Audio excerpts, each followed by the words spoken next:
अस्सलाम वालेकुम नाजरीन। आज़ाद कश्मीर के हवाले से मैं थोड़ी सी अपडेट्स लेना चाह रहा था। आपको पता है कि सोशल मीडिया के ऊपर टूटी फूटी हमें ख़बरें मिल रही हैं, कुछ ट्वीट्स के ज़रिए, और मेन स्ट्रीम मीडिया के ऊपर तकरीबन कम्प्लीटली ब्लैक आउट है। और इस हवाले से मैंने सोहराब बरकत साहब को जहमत दी थी। आपको पता है कि सोहराब जो हैं वो ख़ुद भी आज़ाद कश्मीर से बिलोंग करते हैं और कंटिन्यूसली इन टच हैं आज़ाद कश्मीर में अपने लोगों के साथ। तो मैं सौरभ भाई, thank you for joining us. मुझे ये बताइएगा कि थैंक यू सर। पिछले 5-6 घंटे की क्या सूरत हाल है। आप ज़रा डिटेल में ज़रा हमें अपडेट करें इस हवाले से प्लीज़। सर 5-6 घंटे का खुलासा अगर मैं एक लफ्ज में बताऊं तो केओस है, और ये बहुत खौफनाक किस्म का केओस है। गुस्सा है, हर तरफ गुस्सा है। आप कोई भी खुलासा या तजिया नहीं कर सकते सर। ये जो तस्वीर आप मेरे ख्याल में इस वक्त स्क्रीन के ऊपर दिखा रहे हैं, ये रावला कोट के मनाजिर हैं। और रावला कोट के अंदर इस वक्त मीरपुर डिवीजन का काफिला वहां पर पहुंचा है, और इस वक्त हजारों में तादाद है। यानी ये जो जगह है, मैं इसे खुद जानता हूं, तकरीबन 10-12 किलोमीटर के ऊपर फैले हुए ये लोग हैं जो इस वक्त रावला कोट के अंदर बैठे हुए हैं। पिछले 5-6 घंटों में सर गोलियां चली हैं, स्टेट फायरिंग हुई है। अभी तक की मुबैना इतलात के मुताबिक, जो अवामी एक्शन कमेटी के जो लोग हैं या जो उनके ऑफिशियल पेजेस हैं, वो कह रहे हैं कि 11 लोगों की जानें गई हैं। और अवामी एक्शन कमेटी के मुताबिक तकरीबन 100-150 बंदा जख्मी है। अच्छा, फिर कुछ और खबरें आ रही हैं कि जो प्राइम मिनिस्टर आजाद कश्मीर जो पता नहीं कहां पर हैं, उन्होंने इस्लामाबाद में या किधर हैं, उन्होंने गले के अंदर कोई गर्दन का एक पट्टा डाला हुआ है। और उन्होंने प्रेस कॉन्फ्रेंस किया, उन्होंने कहा जनाब 100-150 पुलिस वाला भी जख्मी हो गया है। और फिर बाद में हमने तस्वीरें भी देखी हैं कि बहुत सारे पुलिस वाले जिनकी कमर के ऊपर बहुत खौफनाक किस्म के निशानात हैं, वो इस्लामाबाद पिम्स अस्पताल के अंदर लाए गए हैं। अच्छा, ये इतलात भी हैं कि 4-5 पुलिस वालों की शहादत भी हो गई है। तो मारा मारी हुई है, खौफनाक किस्म का टकराव हुआ है। अनप्रेसिडेंटेड ये है कि सर अवाम के अंदर गुस्सा बढ़ रहा है, बेचैनी और ज्यादा बढ़ रही है, केओस बढ़ रहा है। और मैं देख रहा था अभी जो उमर नजीर कश्मीरी साहब है, जिन्होंने अब इस काफिले को लीड करना है, दारुल हुकूमत की तरफ, मुजफ्फराबाद की तरफ लेकर जाना है। उन्होंने अभी चंद मिनट पहले एक वीडियो जारी किया, उन्होंने ऐलान किया, उन्होंने कहा जनाब कल हम निकलेंगे। और ये बात समझें कि अब वापसी नहीं है। अगर हम मर गए तो हमारी लाशें नहीं उठाना, बल्कि हमारे बच्चे और हमारी घर की जो खवातीन हैं, वो सड़कों पर निकलना और अपने मुतालबात पूरे करवाना। तो ये अब नहीं जाएंगे सर लोग पीछे, इसका हल अभी तक निकलता हुआ नजर नहीं आ रहा। नहीं तो ऑब्वियसली हमें मुतालबात का तो पता है कि क्या कश्मीरियों के और सारे उनके जायज़ मुतालबात हैं। तो हुकूमत की तरफ से क्या रिस्पॉन्स है अभी तक उन मुतालबात के हवाले से? यानी कि वो बस वही तरीक़ाकार जो कि इस वक्त पूरे पाकिस्तान में किया हुआ है कि कोई भी आवाज़ उठाने की, बलूचिस्तान में तो पता नहीं कितने सालों से हो रहा है कि जी लोगों के बच्चों को घरों से उठा के ले जाते हैं, जब उसके ऊपर वो एहतजाज करते हैं तो वो फिर उनके ऊपर मारधाड़ स्टार्ट कर देते हैं। लग रहा है कि कश्मीर के अंदर भी इसी किस्म की सूरत हाल बनने जा रही है। नहीं नहीं सर, ऐसा नहीं होगा। कश्मीर डिफरेंट है। कश्मीर का देखें, हर जगह का एक रवैया बड़ा मुख्तलिफ होता है। दूसरा, कश्मीर एक डिस्प्यूटेड जगह है, वो एक डिस्प्यूटेड एरिया है। यूनाइटेड नेशन के रेजोल्यूशन है वहां पर, दुनिया का ग्लोबल स्टेक है कश्मीर के अंदर। दूसरी ये बात देखेंगे, हमने हमें क्रेडिट देना पड़ेगा पाकिस्तान को। पाकिस्तान ने कश्मीर को सर बड़ा केयरफुली, लॉजिकली, मंतक के साथ हैंडल किया है माजी में। हमने देखा है कि पाकिस्तान का कश्मीर के ऊपर एक मॉरल एज है। पाकिस्तान जब मुकदमा लड़ता है तो नजर आता है कि दे दे मीन इट। एक असेंबली बहरहाल वहां पर मौजूद है, वहां पर डेमोक्रेसी का सिलसिला किसी ना किसी तौर पर आगे बढ़ता है, वहां पर पार्लियामेंट है, वहां पर सुप्रीम कोर्ट वगैरह है। इस दफा ये नजर आ रहा है कि जो डायलॉग भी हुए या इससे पहले जो बातचीत हुई, वो गैर संजीदा थी। यानी डायलॉग करने की कोशिश ही किसी ने नहीं की। या शायद ये सोचा गया था कि पाकिस्तान के अंदर जो कुछ पंजाब में किया या इस्लामाबाद में किया, यही हल है और यही सोल्यूशन है। तो ये जो अवामी एक्शन कमेटी के लीडर हैं मुजफ्फराबाद से, शौकत मीर, उन्होंने पहले दिन ऐलान करते हुए ये कहा कि भाई पंजाब नहीं है, हम वो अलग लोग हैं। हम हुकूमत नहीं गिराना चाह रहे, हम इदारों के खिलाफ नहीं हैं, हम सियासी जमात के खिलाफ नहीं हैं। हमारे सिर्फ ये बुनियादी नुकात हैं और बुनियादी हमारे हुकूक हैं जो हम क्लेम कर रहे हैं। तो कश्मीर इस तरह से हैंडल नहीं होगा। बहरहाल इन्होंने मारधाड़ तो की है, क्रैकडाउन किया है पिछले 4 दिनों से। आप इमेजिन करें, 4 दिनों से मेरा खुद कश्मीर में घर में राब्ता नहीं हो पा रहा। मेरे वालिद साहब सर खुद वो गोलियां लेते हैं, और मुझे नहीं पता कि वो मिल रही हैं या नहीं मिल रही। सोहेल रशीद साहब है, हमारे दोस्त साफी हैं इस्लामाबाद से, उनके वालिद साहब की टांग टूटी हुई थी, लेकिन कोई राब्ता नहीं है। मेडिकल स्टोर्स को, होटल्स को, और जो हॉस्पिटल्स हैं, उन्हें इस्तना हासिल थी कश्मीर के अंदर। लेकिन जब गोलियां चली तो वो लोग भी रजाकाना तौर पर बाहर आ गए। उन्होंने कहा जनाब हम सब कुछ बंद कर रहे हैं। जीरो कम्युनिकेशन है पूरे आजाद कश्मीर, 10 डिवीजन, 35 तहसीलें, 30 लाख बंदा, कंप्लीटली ब्लैकआउट है। यानी कि लग ऐसा रहा है कि जो ऑब्वियसली इस वक्त जो हुकूमत है वो ताकत के नशे में थोड़ी सी पागल हुई हुई है। एक तो जो पंजाब ने उनको बड़ा कॉन्फिडेंस दिया है, पंजाब में उन्होंने जी सब कुछ जी। ख़त्म कर दिया है, उन्होंने आयन ख़त्म कर दिया है, उन्होंने रूल ऑफ लॉ ख़त्म कर दिया है, उन्होंने कोई इदारा जिसको उन्होंने छोड़ा हो सब इदारे उन्होंने ख़त्म कर दिए हैं, पुलिस तबाह कर दी है, कोई चीज़ आप उठा के देख लें पंजाब के अंदर वो उन्होंने ख़त्म कर दी। तो आई गेस कि उन्हें उन्हें फील हुआ शायद यार कि हम वैसे जो कश्मीर का इलाका है बड़ा सेंसिटिव है, तो वो बड़े ही तरीके से चलते हैं, आपने बिल्कुल दुरुस्त फरमाया इस हवाले से। लेकिन उन्हें शायद फील हो रहा है कि यार पंजाब में देखो हमने सब कुछ खत्म कर दिया है और हम करते हाँ, जा रहे हैं, मजालिम बढ़ाते जा रहे हैं, लेकिन ये तो चूं से ऐसा ही है। चांदी कर रहे हैं। तो बस ठीक है, ये वाला मॉडल इधर कामयाब हो गया, अब कश्मीर की भी ऐसी की तैसी, उधर भी ये अगर नई बात सुनते हैं ना इनको रगड़ा लगाओ उधर भी। सर बसद एहतराम, मैं खुद बड़ा हैरान हूं कि पाकिस्तान का पता नहीं डीएनए तब्दील हो गया है, ये पता अचानक से क्या हुआ है। पाकिस्तान के अंदर बिल्कुल रत्ती बराबर भी सर मुख्तलिफ इलाकों के अंदर या लोगों के अंदर वो चीज बची ही नहीं कि जो पुरम तरीके से भी कम से कम बात कर सके हैं। रेजिस्ट करना तो दूर की बात है। और वाकई यही कॉन्फिडेंस था, यही सोच थी, यही मॉडल कश्मीर के अंदर अपनाया गया। अब देखिए ना, डी चौक में गोलियां चली थी, उसके बाद एकदम से सूरत हाल काम डाउन हो गई, लेकिन पिछले 2 दिनों से सर, पहले दिन 29 तारीख को मुजफ्फराबाद के लाल चौक के अंदर बंदे मारे गए थे, यानी मैन जो चौक है मुजफ्फराबाद का, वहां पर बंदे मारे गए। उसके बाद मजीद लोग निकल कर आ गए, फिर आज 2-3 शहरों के अंदर बंदूक के ऊपर गोलियां चली हैं। पुलिस वाले भी गए हैं, अगेन वो भी हमारे पुलिस वाले हैं, हमारे अपने लोग हैं, वो भी गए हैं। तो यही जो मॉडल है ये कश्मीर पर अप्लाई करने की कोशिश की और वो एक खौफनाक केओस में बदल गया है। हम्म। अब सर ये काफिला जो 38 मुतालबात के ऊपर खड़ा था, इन्होंने अपनी पोजीशन चेंज कर दी है। जो ऐलान कर रही है अवामी एक्शन कमेटी मसाजिद के अंदर भी, या वीडियो पैगाम जिस तरीके से उनके बाहर आ रहे हैं, वो ये कह रहे हैं कि ये 38 तो साइड पे छोड़े ना, ये तो देना ही देना है, ये तो बात इधर खत्म हो गई कि ये मुराद अब नहीं बचेंगी, ये 12 सीटें। वो ये कह रहे हैं कि जनाब जिन्होंने गोलियां चलाई हैं उनके ऊपर दहशतगर्दी की दफात, उसके बाद उनकी गिरफ्तारी, जितने बंदूकी जाने गई हैं उनकी फैमिलीज को बाकायदा से फौरी तौर पर सरकारी नौकरियां दें, फिर जनाब पूरी सर्विस खोलें, फिर जितनी फोर्सेस जहां जहां पर डिप्लॉय है कश्मीर के अंदर उन्हें वहां से बाहर निकाला जाए। ये प्री रिक्विजिट उन्होंने रख दिया है नेगोशिएशंस के लिए, यानी हम मुज़ाकरात के लिए बैठेंगे उससे पहले ये 5 चीजें आपने करनी है। अदील साहब, कश्मीर के अंदर ना एक पॉलिटिकल क्लास है और पॉलिटिकल डायनेस्टीज हैं, यानी खानदानी सियासत है। फलाना एक कहता था मेरे दादा ने गोली चलाई थी कश्मीर की पहली, एक कहता था मेरे दादा ने बॉर्डर पर खड़े होकर पहला नारा मारा था। तो उनकी डायनेस्टीज हैं, फिर उनके आगे लोगों के साथ कॉन्टेक्ट भी थे, ताल्लुकात भी थे।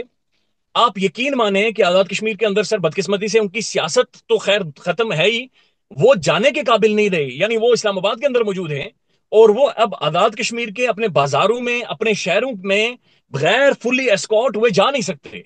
हम्म। जिस जहां तक पॉलिटिकल क्लास के खिलाफ वहां पर हालात पैदा हो गए हैं। मेरे ख्याल में जो इस वक्त कश्मीर में हो रहा है और जिस तरीके से लोग अपने हकूक़ को प्रोटेक्ट करने की कोशिश करें, पूरे पाकिस्तान को इससे लर्न करना चाहिए। आपने पंजाब की बात की कि डीएनए चेंज हो गया, डीएनए चेंज नहीं हुआ है, हमारी हिस्ट्री ही कुछ इसी तरह की है। अगर आप पाकिस्तान में पंजाब में चले जाए ना, हमारा कल्चर भी कुछ इस तरह का है, यानी कि हम जो है ना, हमारा तरीक़ेकार है चापलूसी करना, खुशामदी करना, और उसकी जो सबसे बड़ी रिप्रेजेंटेशन है ना वो शहबाज शरीफ है। आपने देखा है शहबाज ने क्या किया है, वो जो peace so called peace deal इन्होंने अनाउंस की है ट्रंप ने, हम्म। उसके 5 घंटे पहले इसने ट्वीट कर दी कि जी हा क्या कमाल कर दिया, क्या कमाल नहीं कर दिया। उसके थोड़ी देर के बाद नेतन्याहू ने अपनी जुबान में अपनी जो अपना मीडिया से उसने मुखातिब होते हुए पता क्या कहा, उसने कहा कि फ़लस्तीन कोई स्टेट सूट नहीं हुई। और हमारा इधर जो वजीर आज़म है वो उसकी खुशामदी के चक्कर में, ट्रम्प की चापलूसी के चक्कर में उसने पता नहीं उसको क्या बना के पेश कर दिया। और यही जो है ना, आप ऑफिसेज के अंदर चले जाएं, आप कहीं पे भी चले जाएं पाकिस्तान में, आपको यही चीजें होती हुई वहां पे नजर आती हैं पाकिस्तान में। That's true. नहीं सर, देखें, अब चलें, आपने ट्रंप की चापलूसी में आप इंतहा पर पहुंच गए। आप अक़वाम मुत्तहिदा में तकरीर कर रहे थे, 193 मुल्क आपको देख रहा था, मेरे ख्याल में वो जगह ही नहीं थी पाकिस्तान के मोहतरम फील्ड मार्शल साहब का नाम लेने की, लेकिन आपने भी वहां पर नाम लिया और हम सबको पता है कि आप क्यों फील्ड मार्शल साहब का नाम ले रहे हैं। पाकिस्तान को सर, पाकिस्तानी पॉलिटिकल पार्टीज को ही कम से कम देखना चाहिए भाई। कश्मीर आपका आपका अच्छा, मैं दिल साहब आपको एक बात बताऊं ना, जो फलस्तीन के ऊपर अक़वाम मुत्तहिदा का मौकिफ है, जो दुनिया का मौकिफ है फलस्तीन के ऊपर अक़वाम मुत्तहिदा की रेजोल्यूशंस के मुताबिक, ये इक्वल स्टांस है आजाद कश्मीर के अंदर भी या कश्मीर के ऊपर भी। वहां हम्म। पर भी अक़वाम मुत्तहिदा की रेजोल्यूशंस हैं, वहां पर भी ये एक डिस्प्यूटेड टेरिटरी है दो मेजर न्यूक्लियर पावर्स के दरमियान। इसका फैसला होना है, इसका प्लेबिसाइट होना है।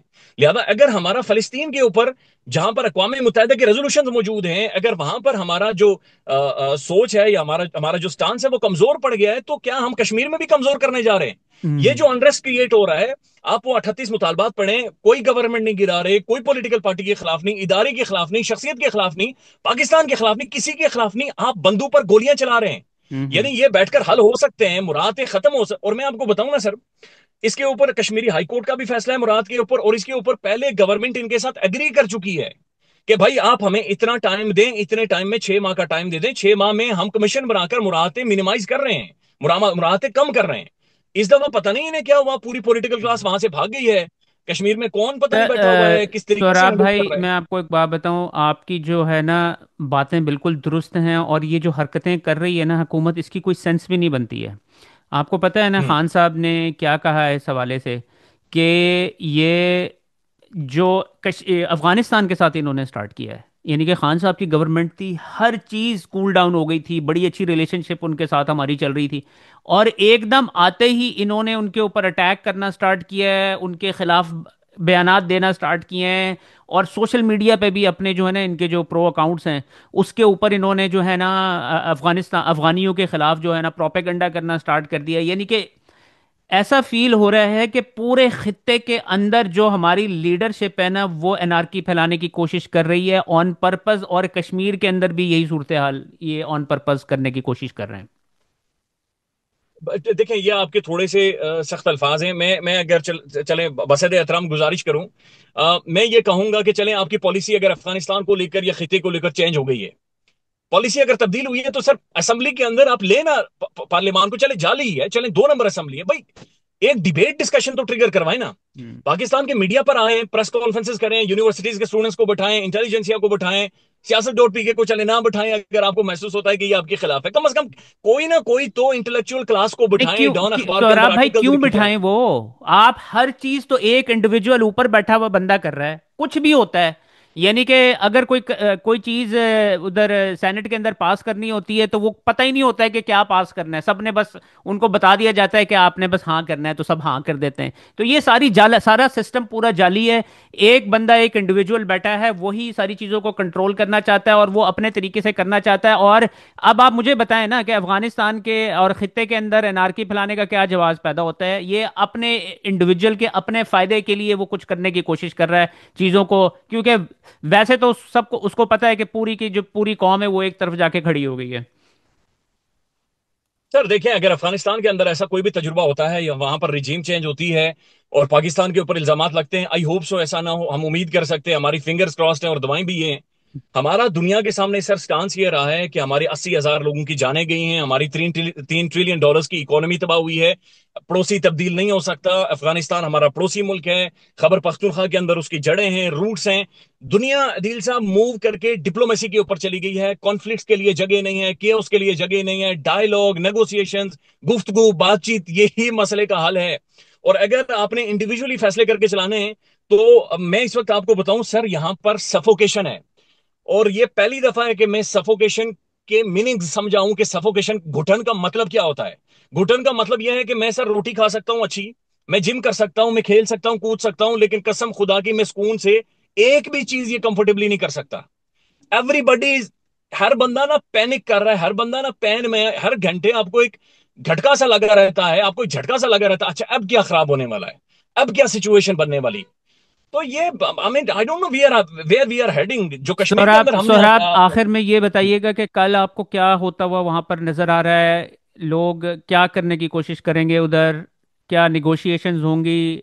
ऑब्वियसली गवर्नमेंट तो सिर्फ मार धाड़ के ऊपर ही यकीन कर रही है, उनकी तरफ से भी कोई इस हवाले से कोई बयानात वगैरह नहीं आए हैं। आपको क्या लगता है कि क्या होने जा रहा है कल उधर कश्मीर में?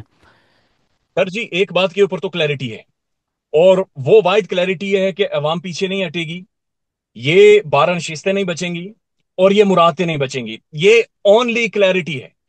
बाकी चीजें वेग हैं, बाकी चीजों के ऊपर आप सिर्फ दुआ कर सकते हैं कि लाशें और ज्यादा ना गिरें। बाकी चीजों के ऊपर आप यही सिर्फ कह सकते हैं कि हमारे पुलिस वालों की ओर जाने ना जाएं, हम्म। वहां पर हमारी बिल्डिंग्स को आग ना लगें, वहां पर गवर्नमेंट को टॉपल ना कर दिया जाए। ये हम सिर्फ दुआ कर सकते हैं, और मैं वाकईतन दुआ कर रहा हूं। वायद हाल नेगोशिएशंस हैं, और नेगोशिएशंस भी, अब आपको पता है उन्होंने क्या शर्त रखी है? अभी मैं देख रहा था उमर नजीर कश्मीरी की स्टेटमेंट। उन्होंने कहा कि अब आप, अगर आपने हमारे साथ बात करनी है तो अपने साथ नोटिफिकेशन लेकर आइएगा। आपने नोटिफिकेशन अपने साथ लेकर आना है कि जनाब ये चीजें हो गई हैं, और फिर ये जो लोग मारे हुए हैं इसका अलग से। तो हम्म, फिलहाल तो सर बहुत केओस नजर आ रहा है। हम्म। अल्लाह अल्लाह करे कि सर एक बेटर सेंस प्रिवेल करे।